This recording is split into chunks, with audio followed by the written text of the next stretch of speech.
সংঘর্ষের ঘটনায় সদ্য বিদায়ী মেয়র সাদেক হোসেন খোকাকে আটক করেছে পুলিশ। সকাল 10:30টার দিকে ধুলাইখাল এলাকায় খোকার নেতৃত্বে হরতালের সমর্থনে একটি মিছিল বের করা হলে পুলিশ লাঠিপেটা করে মিছিলটি ছত্রভঙ্গ করে দেয়। এ সময় হরতাল সমর্থকদের সঙ্গে পুলিশের ধাওয়া পাল্টা ধাওয়া ও সংঘর্ষ হয়।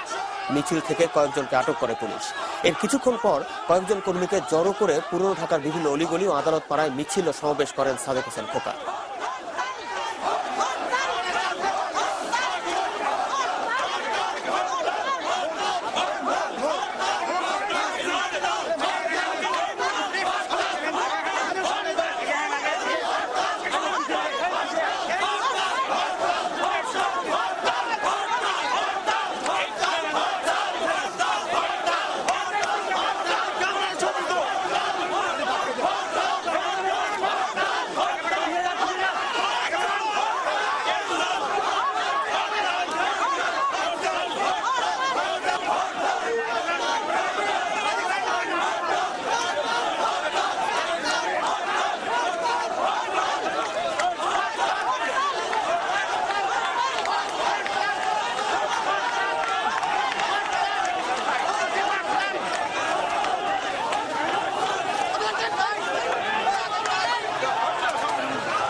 আরে শুধু অত তার কেন বলছেন স্যার খুলে দেন না খুলে দেন স্যার খুলে দেন ছাড়েন ভাই আরে আপনারা আবার শুরু করেছেন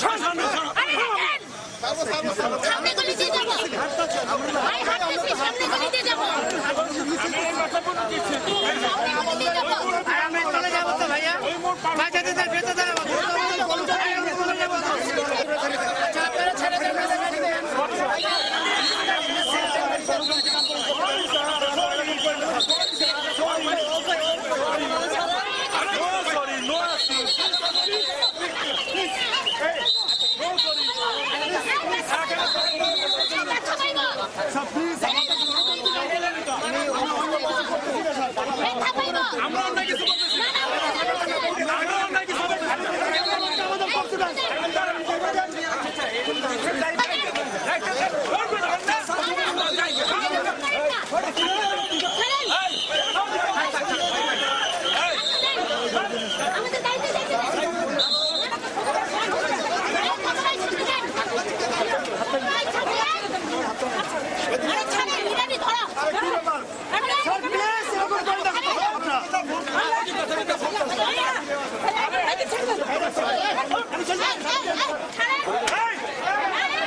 আমাদের এই কর্মসূচিকে পুলিশ লাঠিচার্জ করে অন্যান্য অনেককে গ্রেপ্তার করে এবং আমাদেরকে রাজপথে অবস্থান গ্রহণে তারা বাধা শুধু বাধাই দিচ্ছে না, তারা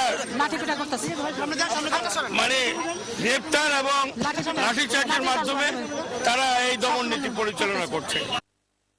দর্শক, আপনারা এতক্ষণ দেখলেন যে পুরনো ঢাকায় সদ্য সাবেক মেয়র সাদেক হোসেন খোকা মিছিল বের করলে পুলিশের লাঠিচার্জ, এবং সেখানে সাদেক হোসেন খোকা, আপনাদেরকে ইতিমধ্যে জানিয়ে রাখি যে সদ্য সাবেক মেয়র সাদেক হোসেন খোকাকে আটক করেছে পুলিশ।